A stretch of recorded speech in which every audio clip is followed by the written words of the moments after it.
Et salut à tous les amis, on se retrouve aujourd'hui pour tester un microphone de la marque Everesta. Donc c'est un microphone à condensateur. À l'intérieur de la boîte on retrouve une petite notice, une petite garantie. On retrouve également un câble XLR vers prise mini jack. Il y a une bonnette. Il y a également une araignée. Donc ça c'est pour éviter les vibrations directement dans le microphone. Et enfin le microphone, donc c'est le modèle BM800. Moi je l'ai pris en blanc, il existe en 5 couleurs, donc bleu gold, contrairement il y a le blanc, le noir gold, le bleu et enfin le rose. En dessous on a la prise XLR. Pour savoir le devant du micro et l'arrière, il suffit juste de regarder le modèle. Le nom du modèle se trouve ici, donc on sait que ce côté-là, c'est l'avant du micro. Le micro est à 22,99 €. Les autres modèles, donc suivant les coloris, varient entre 20,99 € et 25,99 €. Donc je comprends pas trop pourquoi il y a une différence comme ça de prix, donc c'est quand même à 5 €. Juste pour une couleur, ça fait un peu cher payé. Pour faire fonctionner ce micro, il faut une alimentation fantôme donc de 48 volts. Du coup j'ai pris celle-là de la marque Kaya. À l'intérieur on a une petite carte de garantie, on a également un petit chiffon, on a une prise XLR vers XLR, on retrouve le câble d'alimentation et enfin on a notre alimentation fantôme donc, qui est vachement petite. On a le bouton on-off qui se trouve ici, donc on a la petite LED pour dire que c'est allumé. Ici on a une prise d'entrée et ici on a la prise de sortie donc en XLR. On a la prise pour le câble d'alimentation. Cette alimentation fantôme coûte 19,99 €. Donc j'ai été obligé de l'ajouter au prix de mon micro. Ensuite pour aller avec ceci j'ai acheté un bras articulé. Donc c'est un bras de la marque Tonor. Dans la boîte on trouvera divers petits trucs. Un petit support ici, la fixation qui va aller pour maintenir le bras. Donc on peut la fixer sur une table. Et enfin on a notre bras, hop, comme ceci. Le bras coûte 16,99 €, donc je suis obligé de le rajouter au prix du micro. En alternative, vous pouvez acheter un petit trépied simple. On ne va pas s'arrêter en si bon chemin. J'ai également acheté un filtre anti-pop. Si je le tiens dans le bon sens, c'est mieux. C'est ça tout simplement. Donc on a la petite fixation ici, donc on viendra visser, dévisser à notre guise pour mettre sur notre bras ou sur une table. Et ici on a le filtre. Et du coup le filtre il est composé de deux petits filets, donc comme ça pareil ça va atténuer nos petits P, nos petits S. Celui-là il coûte 3,96 €, c'est vraiment pas cher du tout et pareil ça viendra également s'ajouter au prix final du micro. Avec tout ce petit bordel j'en ai eu pour 63,93 €. Moi je trouve que ça va franchement, donc vous verrez par la suite la qualité du micro est vraiment très bonne. Cette partie là vous êtes vraiment pas obligé, l'alimentation fantôme c'est quasiment obligé, donc si vous en avez une c'est pas mal. Et puis le micro c'est ce qu'on teste principalement. On va passer maintenant au montage de tout ça et après on va le tester. Sur le pied je vais récupérer la petite partie ici qui se visse. Hop, je reprends ma petite araignée, donc on visse ça dessus.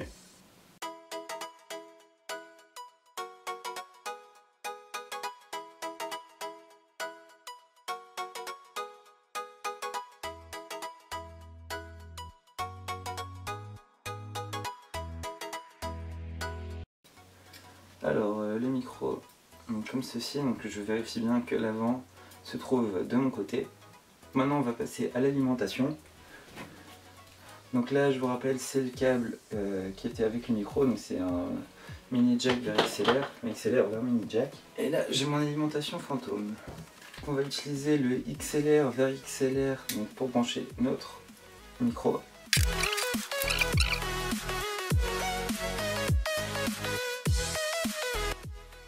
Alors donc ça va être dans la sortie input, du coup dans l'entrée input. Ensuite la sortie, on la branche ici. Mon ordinateur est juste ici, donc excuse-moi s'il y a un petit peu de bruit. La prise jack, on va la brancher sur la prise micro de l'ordi. Maintenant on branche sur une prise secteur. C'est branché.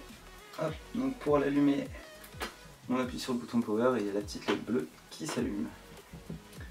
J'abandonne complètement pour le filtre là, donc la table est un peu trop épaisse donc pour qu'il se mette dessus. Sinon sur le bras j'arrive pas du tout parce que on peut pas le mettre ici, sinon ça empêche le bras de s'articuler correctement. On peut pas le mettre ici vu que c'est triangulaire et on peut le mettre nulle part, donc on peut juste le fixer sur la table. donc c'est un peu problématique. Hop, donc je vais mettre la petite bonnette. C'est bon, là c'est complètement terminé. Hop, on va se retrouver donc directement sur mon ordi là pour faire les tests.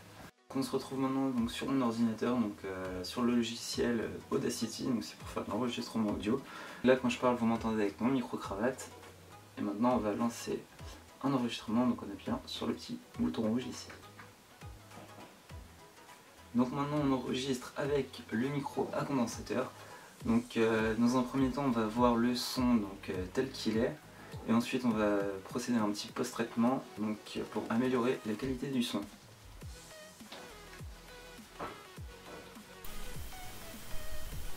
Donc maintenant on enregistre avec le micro à condensateur. Donc dans un premier temps on va voir le son donc, tel qu'il est. Et ensuite on va procéder à un petit post-traitement pour améliorer la qualité du son. Donc là je repasse maintenant à mon micro cravate.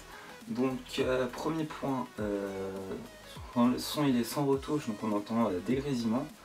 Donc autrement la qualité du son est vraiment bonne, il y a juste ça le petit problème, enfin c'est juste ça le problème. Donc pour procéder à notre post-traitement, on va sélectionner donc, notre zone ici, donc avec un petit clic gauche, glisser, enfin, avec une petite sélection. Donc on va appuyer sur Effet, Noise Reduction, ensuite prendre le profil du bruit. Donc là le logiciel a analysé sur notre petite séquence sélectionnée le bruit ambiant, donc tous les grésillements et tout. Donc ensuite on fait un CTRL A pour sélectionner l'ensemble de notre piste, on fait Effet, Noise Reduction à nouveau, et ensuite on va cliquer sur OK. Donc là ce qu'on retrouve ici, donc on peut le changer, mais je vous conseille de ne pas toucher, parce que c'est le logiciel qui a défini les paramètres là par rapport au son qu'on a enregistré juste avant. On clique sur OK. Donc là le traitement est fait, hop. Donc maintenant on enregistre avec le micro à condensateur. Donc dans un premier temps on va voir le son donc, tel qu'il est. Et ensuite on va procéder à un petit post-traitement pour améliorer la qualité du son. Le son est fait, le son est bon, le son est propre. Dites-moi dans les commentaires comment vous l'avez trouvé. Donc moi je trouve que c'est quand même beaucoup mieux. Pour de la voix off c'est vraiment super cool. Donc voilà, donc si la vidéo vous a plu, n'hésitez pas à lâcher un petit like, à vous abonner si ce n'est déjà fait, à partager la vidéo pour faire découvrir ce super micro à vos potes. Et on se retrouve pour une prochaine vidéo. Salut tout le monde, ciao!